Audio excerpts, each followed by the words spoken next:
This week we continue the Winter on the Homestead series, if you want to call it a series.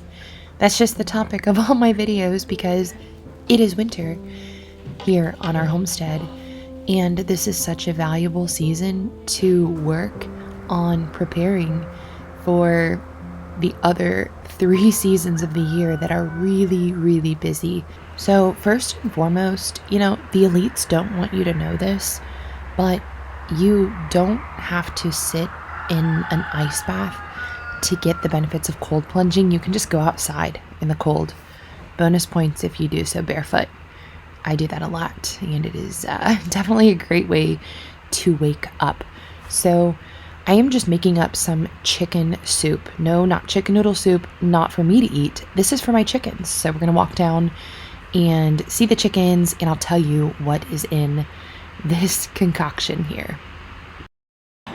This is one thing I have really missed about having a cow in milk here on the farm, and that is having extra milk or just like milk byproducts, which is what whey is, to feed to the chickens during the winter time. I'm not as concerned about it during the warmer months because they're totally free range and they feed themselves. They eat bugs, they pick at cow poop and all sorts of things, and they find what they need to eat. So we don't even feed them 3/4 of the year. But in the winter, there's just not as much for them to eat around here, and so we do feed them. I get our chicken feed from Azure Standard, so it is really good stuff. I know that what's going in is good, and so the few eggs that we get back out are going to be good quality, but that's the point. We get very few eggs when our girls are cooped up, even though they still get sunlight and fresh air and they have a clean coop, they get quality food. They just don't produce that much. But when I give them dairy, that does pick up a little bit. So very grateful to have lots of this stuff on hand again. Now, as far as this new concoction here, this new whey chicken soup that I just mixed up this morning, I don't know. Will this be the magic that I've been looking for to really boost their egg production in the winter? We'll see. We're going into a cold stretch, like a really cold stretch. This probably isn't a good time to test out this theory, but I know supplementing their feed with kelp definitely helps with their production.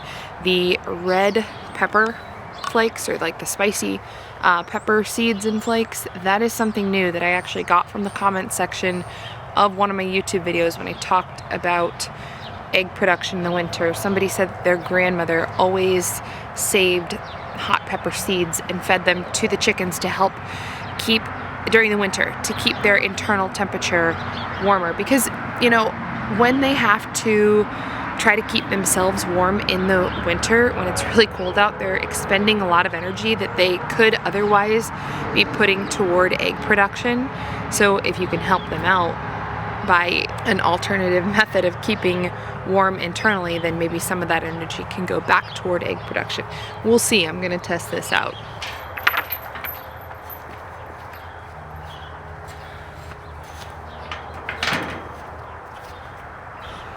The baby really loves going outside with me when I do chores, when I milk the cow. Really, no matter what I'm doing, he wants to be with me because he's only 9 months old and he is a baby. Babies want to be with their mom. But they love getting outside. All of my kids love getting outside, and it just sets the tone for a good day when they are not cooped up and they actually can let some of their energy out. And that's true for babies. I feel like we all know that for big kids, but for me, they sleep better. They're just more content when they spend a lot of time outside. These days, it is next to impossible to get all of the vitamins and minerals that we need from actual food sources because our soil is depleted. We're being sprayed with things left and right. I recently read something that said conventionally raised oranges, for example, some of them have been shown to contain 0 vitamin C. That is absolutely insane, but it really explains why maybe you're like me and you make all the efforts to eat healthy and, you know, source quality groceries, grow your own food, but you're still deficient in a lot of key nutrients. And that is where having a trusted source for quality supplementation is so important. I love Mary Ruth Organics. I've been using Mary Ruth's for years. My mom and sister used Mary Ruth's. Right now, Mary Ruth's has a 1-day only flash sale for 20% off some of their most popular products on Amazon. So I'll put my link in more details in the description. Check that out, because when you use my code MRO Hopewell, you will be able to stack my 20% discount on top of that 20% off for the flash sale. That is 40% off. When you are pregnant or breastfeeding or postpartum, or you're just really depleted, it can be incredibly difficult to put the mental energy into trying to piece together a supplement routine to meet all of your needs. That is one reason I really like their liquid multivitamin in these seasons. And I'm pretty much always either pregnant, breastfeeding, or something. So this has made my life a lot easier. Plus it contains Listriva, which has been clinically shown to help you grow thicker, longer, fuller hair in as little as 3 weeks. As I mentioned, Mary Ruth's also has targeted supplements. So if you're looking for something specific and you can't find a quality source somewhere else, then Mary Ruth's probably has it. So another thing that I take is their CoQ10. This is really important for egg health as you get older. So I am 35. I am in that geriatric pregnancy range, which I don't buy that. I'm not geriatric. I'm 35 years old. But it does become increasingly important that you focus on egg health if you're hoping to get pregnant later on in your 30s and even into your 40s. Once again, this flash sale is only 24 hours. So it is today through tomorrow morning. You're not going to want to miss it. Check out all of the details in the description below my video and use my link to get that extra 20% off and stack it on the flash sale saving. I will have to report back and let you guys know if the hot pepper flakes worked for the chickens to pick up their production. But like I said, I picked a really bad time to try this out because we are headed into a really, really cold stretch. So I'm preparing for that, because when I was filming this video, I think the next day we were due to get a lot of snow and a lot of ice, which for us, where we live in the Midwest, that is uncharacteristic. I know some of you guys are used to that and you're prepared for that all the time, but we're not. We maybe get 1 or 2 snows a winter, and it's just really mild. You know, it's just really nothing to write home about. So for us, we do have to prepare and just kind of do extra things that I wouldn't normally do.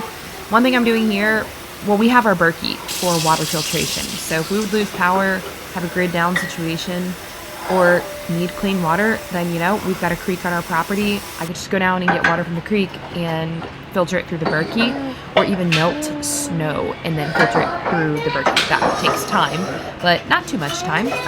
You know, within a few hours of filling up the basin for the Berkey, it filters the water through. I was just filling up extra mason jars as well. That way I had clean water ready to go. Like I said, it probably wasn't necessary since we do have the Berkey, but it just couldn't hurt. So then I went out and collected some soil from the garden to do a soil test. So this was a fun little science experiment for my daughter and I. And it's something that needed to be done. And, you know, that's the great thing about homeschooling, is I can count this as part of our science curriculum, doing something that we actually need to do. I don't have to create imaginary scenarios for experiments and try to make them fun and exciting. This is fun and exciting because we really do need to test our soil, and we're actually going to follow this project through by seeing, you know, what the results are and then amending our soil as necessary and then growing food in it and seeing how it goes. So our soil tested well. We didn't really need too much of anything except maybe phosphorus. So I will add some bone meal in when I go to amend the soil before topping it off with mulch and letting it rest a little bit before we plant. So then I sat down and decided to get started on my garden planning. This is a photo binder with little, you know, clear plastic photo folders that you'd put pictures in, and I use this to store my seeds and organize them. It works really well. I've done this for years. And every year after Christmas, sometime after Christmas, I get this big binder out, I go through it, and I see what seeds I have and what I need, and I start planting the garden. All right, let's go downstairs and I will give you a little update on the food storage cold room. All right, we are making progress. I am very excited to start organizing my mess of supplies I've been accumulating on the shelves. And these shelves are angled back just a touch. Like I can't really see it to the naked eye, but John said that they were. He tilted them back just a little bit. I had thought about having him put like a lip over the edge of these. That's basically so that glass jars never fall off the shelves and shatter on the floor. That would be really bad if they, you know, just slipped off the shelves. So they're angled back a little bit. That will prevent that. I decided it would be more of a hassle than anything having a lip on the edge of these shelves. I don't know. We'll see how that goes. But there's room on the bottom. So under the bottom shelf on each row, there is room for a 5-gallon bucket. We measured it out this way. And then on the top of each row, there's also more room for 5-gallon buckets, because that is how I store my grains, my salt, things that I buy in bulk. And I have a lot of. We can fit in 5-gallon buckets or in totes. So potatoes, you know, root vegetables, things that I might want to put in a tote. We have room for totes on top and bottom all the way around. And then these middle shelves, we measured gallon and half-gallon jars. Those are the tallest jars that I would be putting on shelves, and made sure that they would fit. So I can either fit half-gallon jars, gallon jars, or I think, I don't know if I could stack quart jars. You never want to stack jars on top of each other, unless there's something in between, like a layer of cardboard, like a box or something. But I know I can fit pint jars. So, you know, I can stack boxes of pint jars, or little half pints. I could probably get, you know, 3 layers. So that's pretty ambitious. That means I have to do a lot of canning. But now that I have all this storage, maybe my ambition will ramp up a little bit. You know, I really, really wish I could be one of those people that, you know, if something's out of sight, it's out of mind, but I'm not like that. This is a disaster. This is all of my food storage, like food prep, my long-term food storage supplies. And just knowing in the back of my mind that it is in such dire straits, in such a mess in the basement, gives me anxiety. So I'm ready to get that all organized. All right, let's do something more productive that doesn't involve a very unsightly mess. We're going to make a pie, starting with a sourdough discard pie crust. This is an old recipe from my blog. So if you've been here for a while, you've seen me make this pie crust. It's really easy. If you've ever made pie crust, you know, you just mix up some flour and salt and grate in, or, you know, cut your butter in with a fork. But I add sourdough starter into this, an entire cup of sourdough starter into this pie crust, and it turns out so well. But this was my first time making it with home ground flour from my grain mill. So I was just kind of following my same recipe and going to see how it turned out. I had some sprouted beans and diced onion. What else did I have? A little bit of leftover chicken and some veggies that I needed to use in the fridge. So I just threw them all together with a little bit of bone broth and lots of salt, lots of herbs, seasonings, and made soup. And this is something I do a lot of in the winter. You know, sometimes some turn out better than others, but this one's pretty good. And I have fresh ricotta that I made just this morning with whole milk. Ricotta is usually made from whey. Actually, the word ricotta means recooked. So you make it by reheating the whey after your first cheese making, you know, when you make some other kind of cheese. And I've made ricotta on this channel that way, from whey. I have a video, I will link it if you want to go watch that. But this morning I just wanted some fresh ricotta from my whole milk. So right after I went out and milked, I came in, dumped the warm milk in a big stainless steel pot, heated it up just a little bit, added some vinegar, and let it sit, scooped out the curd. That's what ricotta is, just like a really soft curd. Scooped it out, added some, strained it, added some salt, and there you have it. It's really, really simple. So I'm gonna add some of that into my soup. And then of course, I've got some kraut. I have like 1.5 gallons of sauerkraut left from my last big kraut making session, so that should last until I harvest the spring cabbage in like May or June. I was just taking a quick lunch break here in the middle of my coconut cream pie making, showing you my lunch. This ricotta is one of my favorite things. It's just so easy. Although I know if you are a cheese expert, you will want to comment that's not really ricotta, because true ricotta, like I said, it's made from the leftover whey, and I am aware, but I just really like the whole milk ricotta. It's delicious. All right, so moving on to the coconut cream filling, I actually just use my raw milk custard recipe as the base for this pie. In fact, I use it as the base for any kind of cream pie. So even like my lemon meringue pie, oh goodness, yeah, any cream pie where you need a good cream filling base. This custard recipe makes the perfect amount of filling. So the custard recipe is on my blog, and I have a dedicated recipe for the coconut cream pie where the sourdough pie crust is linked, and then the filling recipe is there as well. So I'll link that for you guys in the description, all of those recipes. So since I've had the baby, I've majorly cut back on sugar. This was definitely a treat. I have not been baking super sweet stuff as much lately, but this is one of my husband's favorite things that I make. And I will just go ahead and tell you guys before we get to the final product that this is maybe the first thing I made with home ground flour that didn't turn out as well. So just the consistency. I used flour. Flour and sugar is the base of this custard. You start by just adding a cup and a half of sugar and a half cup of flour to the pot. And then you whisk together 5 cups of milk and 5 or 6 egg yolks. Add that in. Well, something about the home ground flour, just the texture of the custard was a little bit off. It wasn't what it usually is. It was still delicious, don't get me wrong, but it was not my usual coconut cream pie. So, I might need to look into sifting flour just for special things like this that my husband really likes, because there are a handful of things that I make. It's like his favorite thing, and I want it to taste like it usually tastes, like he likes. So anyway, just crimping my pie crust here.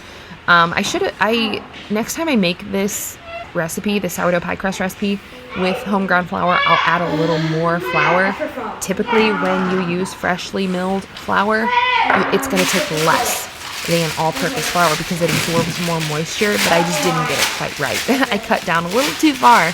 And so my pie crust came together fine, and I was able to crimp it just fine, but it did rip a little bit when I was rolling it out. I had a little bit of a difficult time rolling it out. So I think the normal recipe calls for 2 cups of flour, and I use like 1 2/3 cups. So I think I would have used closer to 2 cups. I might have just gone like with a 1-to-1 ratio and just gone with 2 cups of flour for this pie crust recipe. So if you have a grain mill and you want to try this recipe, just follow the recipe. Use 2 cups of flour. So I am blind baking this pie crust. That is what you have to do with cream pies, or pies that are not going to be baked once you add the filling. You have to bake the crust first. And you need to use something to hold the crust in place while you bake it. Otherwise, it will shrink down when it goes in the oven. Because remember, the base of a pie crust is butter. And when butter melts, it shrinks down. So you can buy pie weights, but what I've always used is dry beans, and that works really well. I just put parchment paper in my pie crust and then pour in dry beans. In fact, the beans in this big gallon jar have been with me for a really long time. These are my pie beans. These are not beans we're going to eat for years. These have been my pie weight beans. That's just how it is. So, hopefully they never get mistaken for actual beans. Well, they won't, because nobody in my house would even knows how to cook dry beans. That just reminds me, I need to teach my daughter that, like how to prepare dry beans. But anyway, let's get back to the topic at hand and make this pie. So I blind baked the crust. That's really easy. Once you prepare your crust and put it in your pie dish, you just, like I said, add some kind of weight to hold it in place. I bake mine at 375 for 15 minutes. Then I take the weights out. I take the beans out and bake it for another 15. And then I add my filling. So this coconut cream filling was still very warm, and I want it to cool off before I add the whipped topping. Whether you add a meringue topping or a whipped topping, it doesn't matter, but your filling needs to be cool, because especially if you add a whipped cream topping to a warm or hot pie, it's going to melt, and that's going to be a disaster. So I just covered the coconut cream filled pie and put it in the freezer so it would cool down as quickly as possible.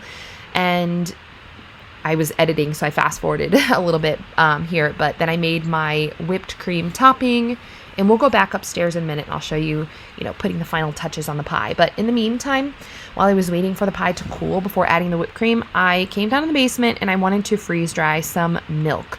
So I've got lots of milk rolling in every day, and this was one of the things I was really most excited to try with my freeze dryer is milk. So we do have the freeze dryer in the basement now. I started with it upstairs on my counter, and it was loud, but it wasn't unbearable. However, it is humongous. It takes up a ton of space.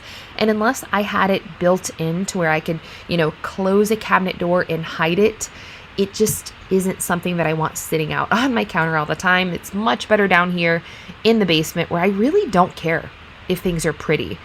So I was just preparing the trays here in the freeze dryer.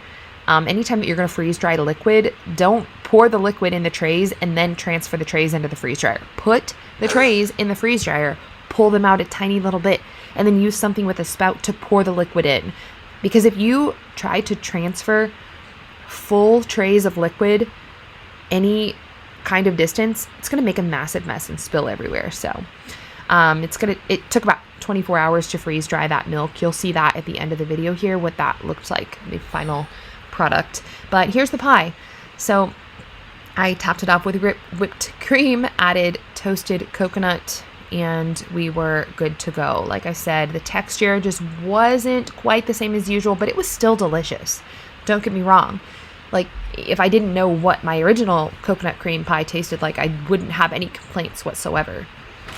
Now, we are fast forwarding to the next day. The milk was finished freeze drying. It took right around 24 hours. That's pretty standard no matter what I have run through my freeze dryer, whether it's eggs or vegetables or fruit, and now milk. That's just about how long it takes. So there is a cool down, like, defrost process that you have to do once you're done freeze drying. So I kind of got in over my head here trying to carry the baby and all these trays, but we figured it out. This was about 1.5 gallons of milk. I'm very curious to see how much this condenses down into for storage purposes, because obviously the water content was removed. That's the point of freeze drying. So we shall see. I do think I could have fit a full 2 gallons. I don't think I should put it in there first. I think I should kind of like break it up into powder first. So bear with me here. But I think I could have, what we're gonna do. Fit a full 2 gallons of milk in these trays. I just didn't have 2 full gallons of milk to freeze dry. So I do have milk to freeze dry today, and I think I might try that. I might see how much, like the maximum amount I can fit in my freeze dryer. I have the medium size. I believe there are 3 sizes, maybe more. I'll link the one that I have in the description. But for our family, I think that's good enough. We'll see in years to come, because this is really the first, I haven't even had it for a full year. So this will be the first full year that I'm using it. And since I got our freeze dryer, my cows have not been in milk. So one of the main reasons I wanted it was for preserving milk. It's such a great item to have preserved long term. I mean, milk freeze dried and stored properly will be good for 10, 20 years maybe. I'd have to look it up exactly, but for a really long time.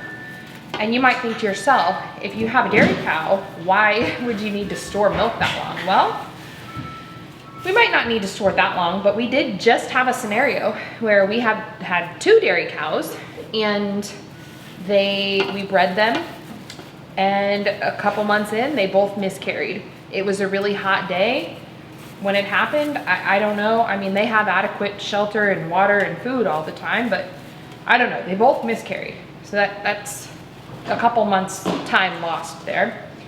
Then we bred them again, and when it got close to their due date, we realized that one of them had miscarried again. She didn't have a calf. So we just had a really long time. I mean, maybe almost a year, maybe more, where we didn't have any fresh milk, even though we had dairy cows. So that whole time I was buying milk.